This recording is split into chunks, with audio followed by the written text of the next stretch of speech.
So, how did my 3 Catan list perform at this year's Dominion War tournament? It's time for some tournament chat, and it's coming right up. Necrons! Nick speaking, and welcome to this video. Right, today in this unscripted video, we are going to talk about this year's Dominion War 2024 tournament. This is a tournament which I've held at my place for the last, well, not 4 years because we had COVID, but 4 tournaments. The first tournament, I came second.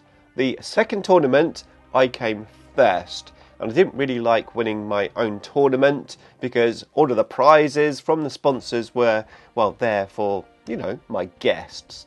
So, in my third tournament, I took a fun list. We had lots of big guns. We had some Doomstalkers and some Doomsday Arcs. And in this year's list, I also went for a fun list. 3 Transcendent Catans and 2 Hexmark Destroyers. Okay, so first let's have a quick chat about the event itself. So yeah, this is a yearly event which I run primarily to celebrate being on YouTube. So yeah, I started YouTube in August 2009, and my very first tournament was to celebrate 10 years on YouTube. However, this year we were celebrating 15 years on YouTube. What an awesome time I've had making videos for you guys. Well, also, I'm making them for myself. Let's be honest. I enjoy making the videos, so of course that's going to keep me going making these videos. I've got nearly 3,000 videos in the archives. Can you believe it? Anyway, we're not here to talk about that. We're here to talk about the tournament. So the idea behind the tournament is to get a load of YouTube channels together to play some games of 40k, to sort of interact and socialise with each other, maybe network, get some feedback and maybe ideas for their channels, maybe to do some collaborations. I'm all about the community, and this Wargaming community, especially the YouTubers on it, is awesome. So this year I had 16 YouTubers, including myself there, which is, to be fair, the maximum amount I think I can get in the venue which I host the tournament in, which is a little marquee in the place where I live. So yeah, 16 YouTubers. All of the YouTubers are linked in the description below. I really would ask that you go and check them out and give them a sub to show your support, because obviously, that's what it's all about, sharing and caring. You'll also find some links to the sponsors of the event. We had Innovative Tinkering, always struggle to say that. He supplied some dice and some deployment zone markers. They were all awesome. And I've got a 30% discount code in the description below for you. We also had Morphic 3D, who supplied some 3D printed paint holders and wound counters and a voucher for 3rd place. And I've got a 50% discount code for them. And then we had the most awesome Ukraine-based company, Wargame Exclusive, who do some fantastic models and some fantastic bases.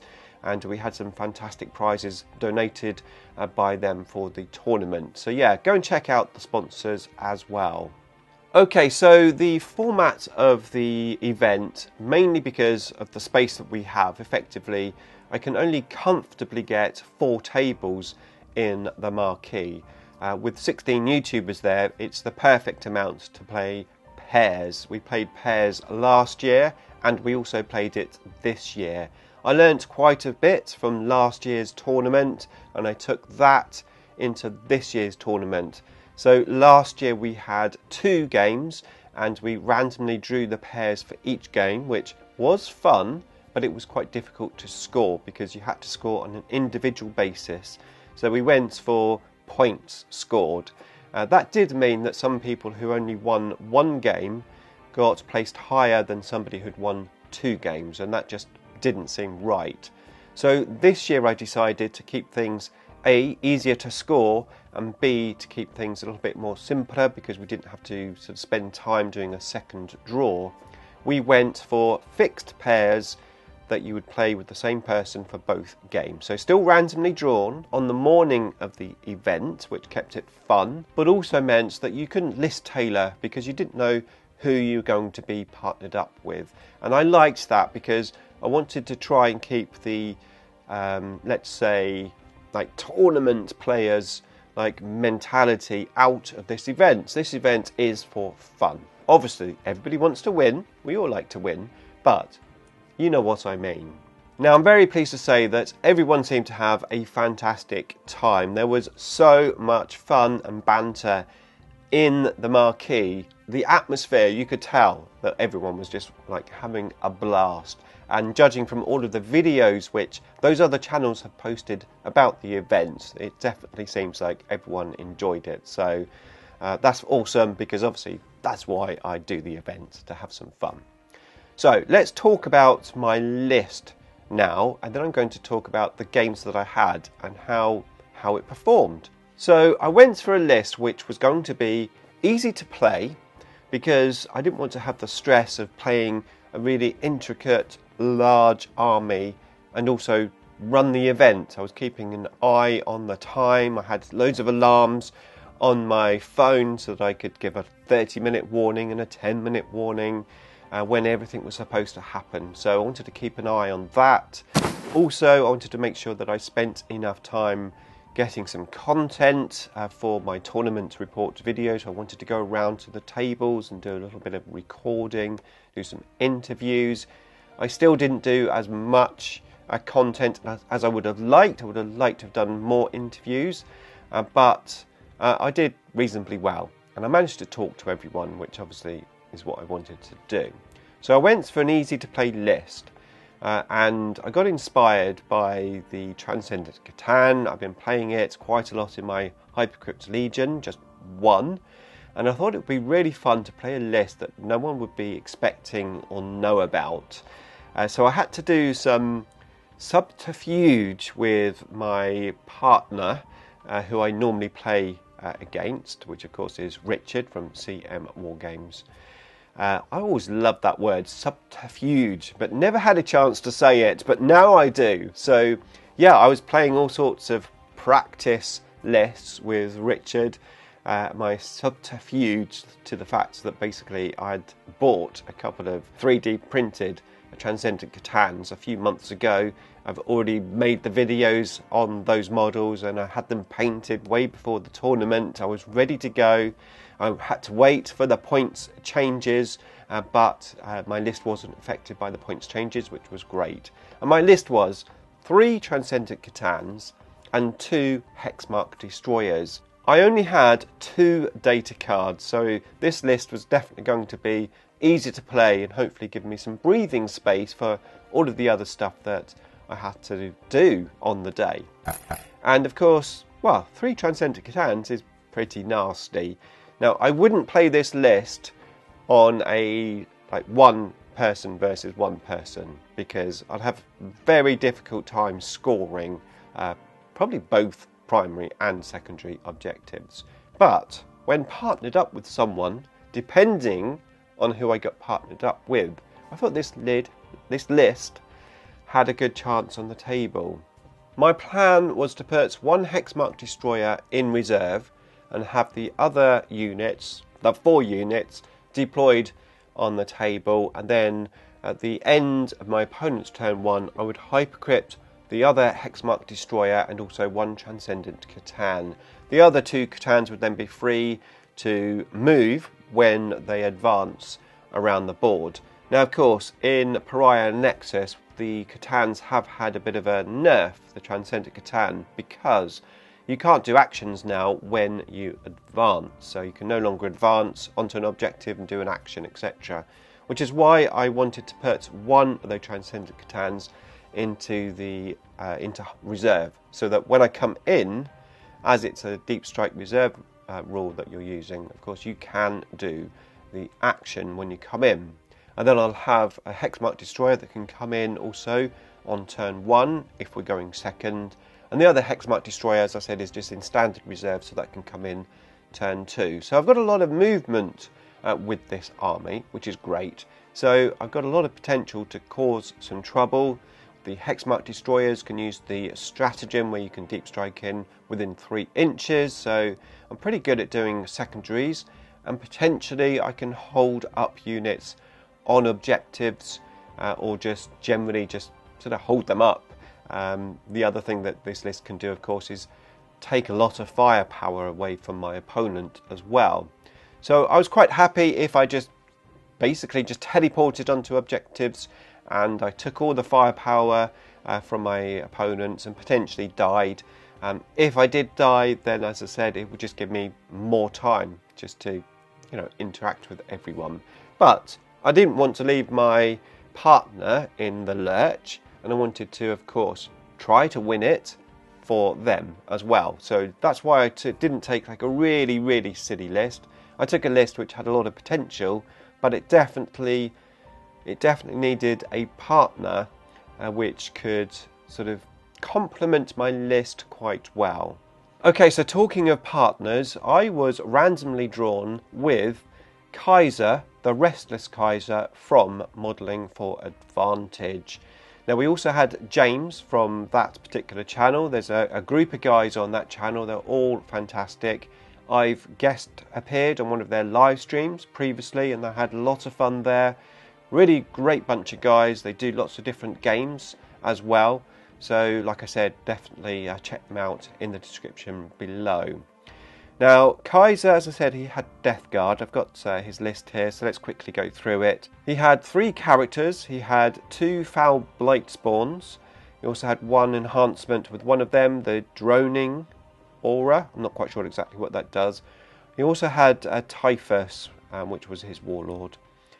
He then had 2 units of Plague Marines, 10 in each, and he had 2 Death Guard Rhinos to go with them. He had 2 Mephitic Blight Haulers, and he had 20 Pox Walkers. The Pox Walkers went with Typhus. They had, I think, -1 to hit, I believe. So that was a sort of quite difficult unit to kill. He put his 2 Mephitic Blight Haulers, I believe that's what they were, on our home objective. And then he pushed forwards the Death Guard units, Plague Marines, in the Rhinos, pushed them forward. His list didn't necessarily complement my list extremely well. It wasn't too bad. We did lack some small sort of units to have in our deployment zone to sort of block objectives. So there were a few turns which I had to use my Catans to try and sort of stop deep strikers coming in. But overall, I was happy with my partner. And Kaiser is a great guy, and I knew we were going to have fun. He got the Wooden Spoon last year. He was coupled up with David, and they had double Death Guard last year, 2 games. Randomly drawn twice, double Death Guard. So I know Kaiser didn't want to get the Wooden Spoon, so I didn't think we could probably win the tournament with our lists, but my mission was to take him away from that last place. So our first game was quite an interesting draw, because I was drawn with Richard from CM Wargames, my regular Orc opponent, and also Dan from Warhammer 40k, an awesome guy, came all the way from Newcastle with Jack from that channel as well. So thank you guys for coming such a long way. It was awesome to meet you both. Their channel is fairly new, but they are absolutely flying at the moment. It wasn't that long ago they hit 1,000 subscribers. The last time I looked, they're on 1,700 subscribers, so they're definitely doing something right. Again, their channel is linked in the description below, so make sure you check them out and give them a sub. Both of those guys play Necrons, but they play other armies as well. And like I said, for this tournament, Dan had Drukhari.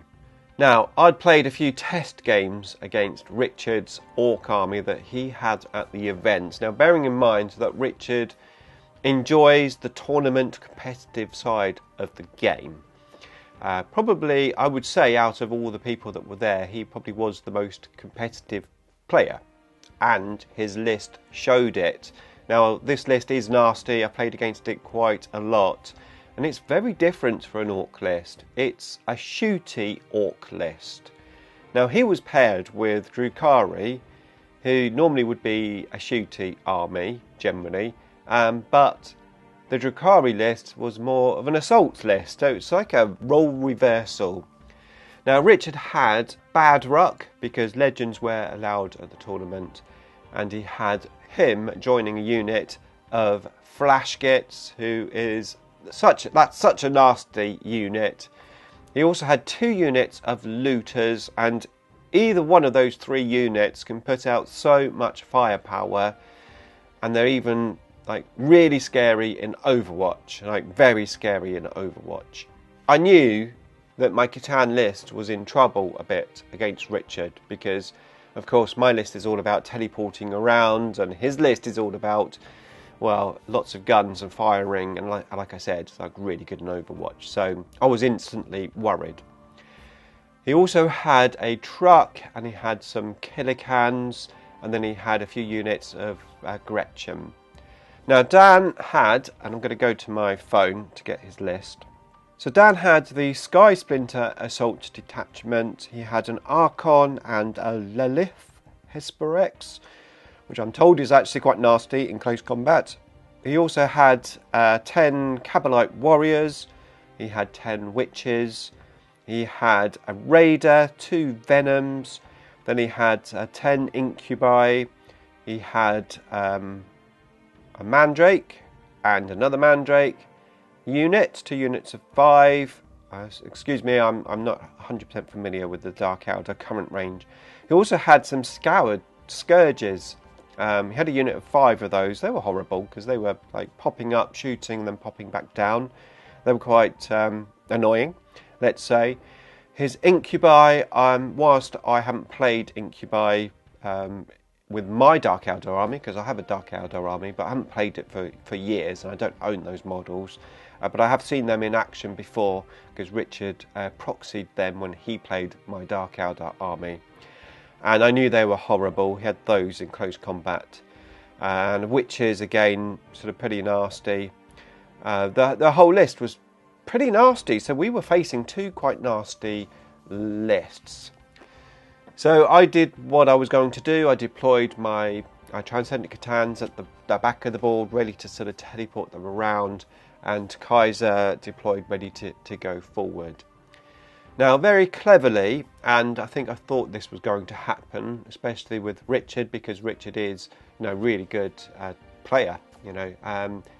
They took fixed objectives, and when I heard Dan say that we're going to take fixed objectives, I looked up and saw Richard sieving through the cards, and I thought, yeah, they're going to take assassination, because I had 5 characters and Kaiser had 3, so we had 8 characters, and there's a pretty good sure thing that whilst my there was a pretty good chance that my Transcendent Catans were going to die because, volume of dice from those orcs. However, they cleverly took a secondary, I'm just going to double check the name of it, overwhelming force, basically kill units on objectives. A perfect secondary, because obviously we were going to try to get on objectives, and then if they could kill that unit, the chances are they're going to be killing a character as well. So yeah, spot on secondary objectives from them. Ourselves, we went for tactical objectives, the randomly drawn cards. So we were ready to play. Now, I'm not going to give a turn-by-turn blow of exactly what's happened, because I'll be honest with you, I can't quite remember, because it was a couple of weeks ago now. But what I can say is we only made it to turn 3, the end of turn 3, and we ran out of time. Now, we had 3.5 hours to play this game. I'll admit, I think we wasted about half an hour in the setup of the game, because we were chatting, maybe a little bit too much. Not necessarily just like general chit chat. We were talking about the game, but we were inquiring about what our army lists do, you know, what this unit does, what that unit does, and then we were deploying. Now, as you can imagine, my deployment was really quick. I had the Hexmark Destroyer in reserve, and then I just deployed 3 Catans, and the other Hexmark Destroyer. And Kaiser didn't have too many units to deploy either. But of course the Orcs and Drakari had quite a number of units, especially those Orcs.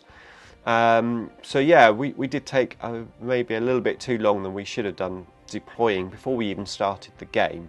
And of course Richard has a lot of dice to roll as well. And then when he's rolling for Overwatch in your turn, you know, that just takes so much time. So Richard's list did take up quite a lot of time. And whilst we made it to turn 3 in our game, I think we probably could have played another turn if we hadn't taken so long on deployment. I think everyone played all 5 turns in the tournament, apart from Richard and Dan. I believe they only played 4 turns in their second game as well. Now, the way we were playing the tournament, which again I learnt from the year before, where we were playing it that when the timer was up, you had to stop the game, and those were your points, rather than playing out the game. Now, I know that playing out the game potentially maybe is the way that people do it these days at tournaments, because of things like, you know, people doing slow play, etc. But we're all here for fun. Everybody wanted to finish on time. There was no slow play on anybody's side at all. It's just the way the game went. But yeah, last year we had a few discrepancies where people were scoring really high from just playing out the turns at the end. So yeah, we decided not to do that. I think it worked well. But yeah, I've not heard anyone that was at the event complain about like the time or the fact that that's how we played it. So I think it worked quite well. Now, the game went pretty much how I thought it would. We got objective cards, which we tried to do, and I was teleporting and dying after I teleported. I didn't lose all of my army. I don't think I was tabled. I definitely lost a Catan, I think turn 1. The Kabalite warriors with the Archon, who you can't overwatch, were really nasty. Kaiser dealt with them. To be fair, I don't think I killed much with my list. I was mainly about scoring objectives. I did score quite a few points for secondaries, and Kaiser was the one that tended to like kill stuff. I'm not 100% sure how much we killed in total in those 3 turns, but what really helped us in that game was his sticky objectives ability, the Death Guard with sticky objectives. It really, really helped us score primary. Now, at the end of our turn 3, we were a reasonable amount in the lead. However, the Orcs managed to get 4 assassination points in their turn 3. They killed a couple of Kaiser's guys. They killed a Hexmark Destroyer and a Catan. So they pulled it all the way back. And when we called the game at the end of turn 3, we had scored 45 points and they had scored 52 points. So there's a 7 points difference. It was pretty close. And to be fair, when you looked at the table, it looked like the Orcs absolutely hammered us. And to be honest, probably if the game had gone on to turn 4 or 5, I think they probably would have hammered us even more than the score showed. However, it wasn't too bad, but it was a loss. And that meant, with such a low score, we were going to be on the bottom table on the second game. Now, I haven't been to loads of tournaments, but I have been to a few tournaments. All the other tournaments, apart from my one, generally it's 3 games. However, what happens on that first game really does tend to dictate how the tournament goes for you, especially when there's only 2 games, because obviously we were playing wins first and then points second. So ideally you want to win the first one, because of course 2 wins is what you need really to have any chance of winning the event. So we'd lost our first game, we were on the bottom table, there was no chance of us winning the event. It was more about not getting the wooden spoon, trying to win this second game. But what it meant is it put us into the mindset even more, because we were there for fun anyway, but it put us into the mindset of we're going to have fun. And losing the first game, that's what tends to happen. However, when you win that first game, when you're on the top table, maybe the second table, and you know that if you can pull a win out here, you've got a good chance of winning the event or maybe placing in the top 3. And it's a different ball game then. Whilst, yes, you're still having fun, I think it becomes a lot more competitive at the top end of the table than it does at the bottom end of the table. However, we were there to win, because I didn't want Kaiser to get that wooden spoon again. And our opponents this time were David with his Space Marines, who last year played Death Guard with Kaiser and got a wooden spoon himself, and Bill from Warzone Morlock 40k. Now David's channel is the Golden Throne. Check it out, because whilst he's quite a new channel, his videos are great. He's recently put up a really good Space Marine painting tutorial. And of course, Warzone Morlock 40k, if you're not subscribed yet, why not? He does some fantastic fun battle reports, and he's an awesome painter. So yeah, check both of those channels out, along with all of the other channels. So it was double Space Marines. Bill had his Space Marines there as well, against us. Now their Space Marines were pretty scary. They had a lot of Terminators. Certainly Bill, he had a lot of Terminators. I don't know the exact lists, I'm afraid, but David had like a character unit on his home objective. Bill had a Dreadnought, like a big Dreadnought. Again, I'm not 100% sure what it was, but it looked nasty. It looked fantastic, but it looked nasty. David had some Incessors. He had 3 Incessors. From looking at the list, they didn't seem to have too much or too many like big guns, but they looked really hard to shift, especially those Termies. Now Kaiser and I played exactly like we did in the first game. We deployed exactly the same. We played tactical objectives. This was going to be a different game though, because, well, yeah, we didn't play those horrible orcs. And it did turn out to be quite a different game. Now, early in the game, the Space Marines moved forwards, and they were on 3 objectives in the middle of the table. I did manage to teleport one of my Catans onto the central objectives, and I managed to score some points early on. But, yeah, my Catan went down. But unlike going down to Overwatch from the orcs, it took the entire army, both armies, to shoot and assault my Catan, to take him down. So yeah, like I said, it was a different game. Now the Death Guard, who did do quite a bit of damage in the first game, also did quite a lot of damage in the second game. It was quite surprising. After turn 1, when those Marines were all on those centre objectives, I turned to Kaiser and I said, I think we're going to really struggle to score primary, because they were there. They had those primary objectives. Secondaries, I wasn't too worried about, because, like I said, I can teleport around. I can get those secondaries. But primary, I think we're going to struggle, Kaiser. However, we had a fantastic second turn. I came in with my Transcendent Catan and also my Hexmark Destroyers into the backfields, and I did a lot of damage there on some of the Space Marines that were there. And then, I'm not quite sure how, but Kaiser just took out a massive amount of these Space Marines, which looked really horrible and nasty to kill.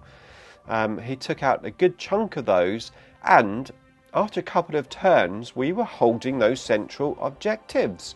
I must admit, I was surprised. It was a fantastic game. We had a lot of fun with some really good dice rolling.